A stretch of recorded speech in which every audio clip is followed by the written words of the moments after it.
Hello everybody, it is the Undercover Witch. Sorry I've been gone so long. I've been doing a lot of different things.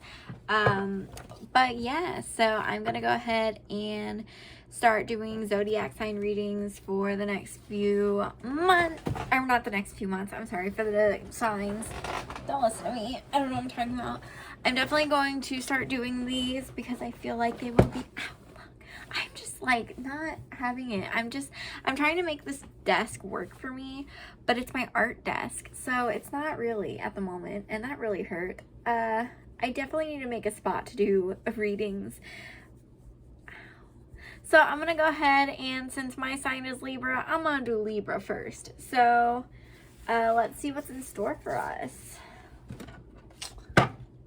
You ready?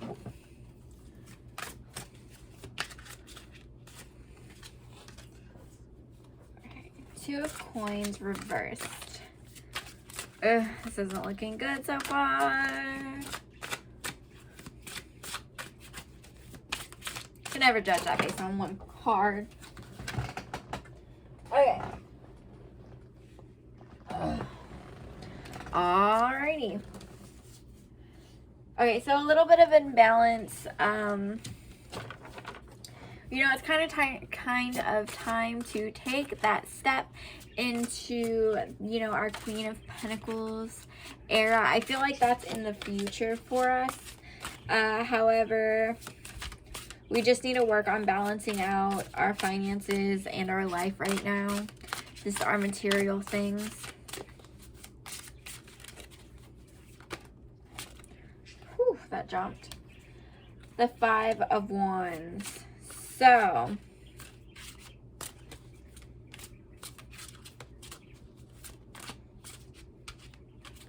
we're definitely going to have a victory. So, I feel like this is an inner battle that we've been, I say we because I'm a Libra as well, that we've been struggling with.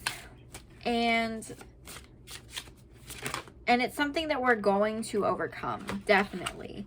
We're going to reach that goal of balance, and we're gonna walk through that door and become who we're supposed to be. And I feel like this is not just monetary, but it's just a place of security. I also read this card a little bit differently just because of how they're faced. I think this one's more about talking about the future, so we're gonna start taking the future into mindset, and we're going to have victory over this monetary kind of security battle we have with ourselves. And I pulled these next few cards. So I have the Page of Wands, the Two of Swords,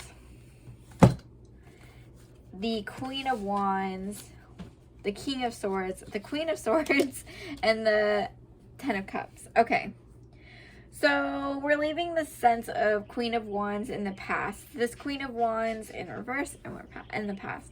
So there's some kind of knowledge or some kind of mystery that we've been sitting in for a while, kind of like that hermit mode. And we've been taking time to just close our eyes, you know, wrap it around. Ooh, look at you, as Libra. Kind of take time to balance ourselves out, but also to trust our instincts and our intuition to know that we'll know the right way to go, the right path to go on. And this Queen of Wands now is leaving in the past. So this is now going to be a past thing. We've figured out our knowledge, we've learned our knowledge, and we're going to run into the King and Queen of Swords. And this is about,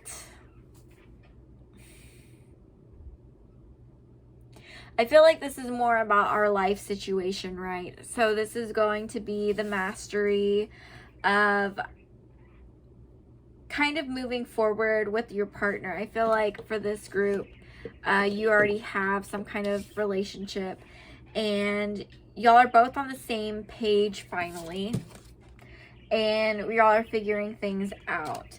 This may just be balance with your masculine and feminine energy, but especially with this being the swords, and it's definitely air sign, it could just be the mastery of our sign as well, figuring things out. And we're going to be moving forward with this opportunity, with the stability of, you know, having a family or the job you want, just really making sure that you have the life that you want and it looks the way you want it to. So we also have Judgment, which is, again, there's a lot of balance going on in here. So, you know, they say sometimes that our sign is what we need to master, what we need to learn or have mastery in. So it's very interesting that we're getting a lot of cards that represent balance, and that they're all straight up. They're all, you know, in a good position. They're not reversed. They're not with any negative cards, or at least not linearly. So if you read it forward, it looks all good. I think that might be all of the tarot cards I have for us. So let's move on over to our oracle cards.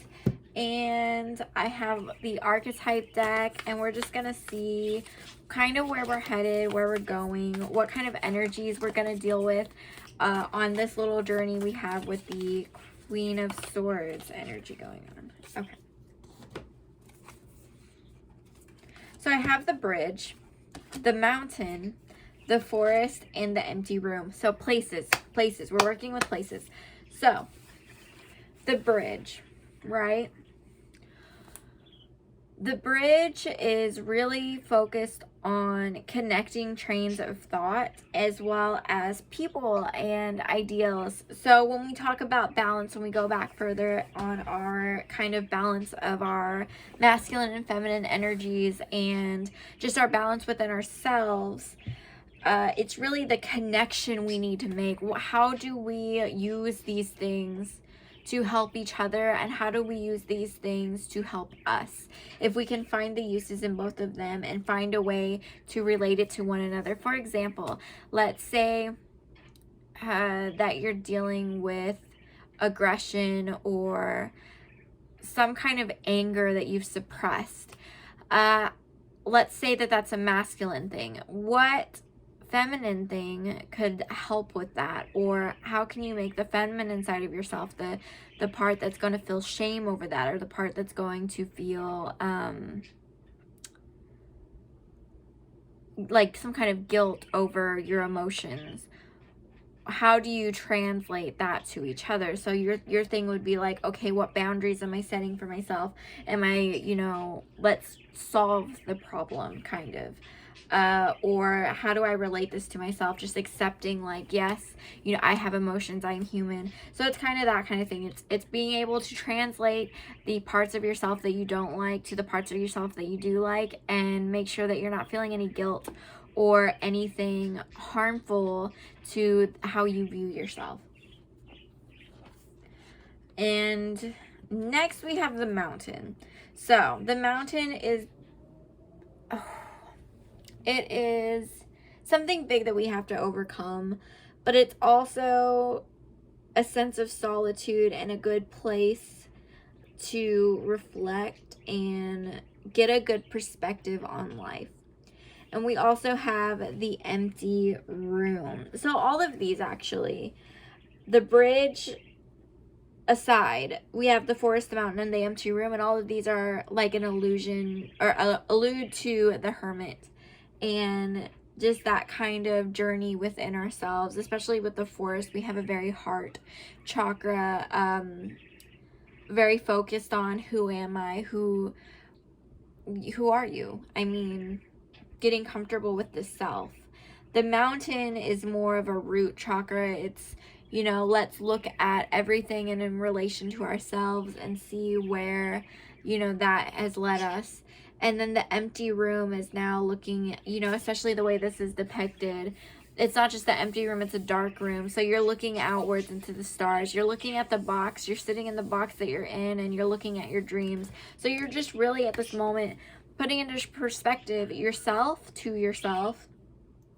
You're putting in perspective yourself to the world around you. You're putting in perspective to, you know, yourself and what makes you happy and how you view yourself and how you love yourself. And then you're putting into perspective, you know, when I was at the bottom, where did I want to go? And why should that change now that I'm not at the bottom anymore? Just so you're not losing sight of where you're headed. Sometimes it's hard to see in the middle of everything. I think that's all I have. right now, so I hope that helped. I know that wasn't too in detail, but I'm trying to keep these short since this is a new profile or a new YouTube channel for me. If it was my other one, I could do like really long videos, but I think it's also helpful to keep it short and sweet for a while until I get a good following up.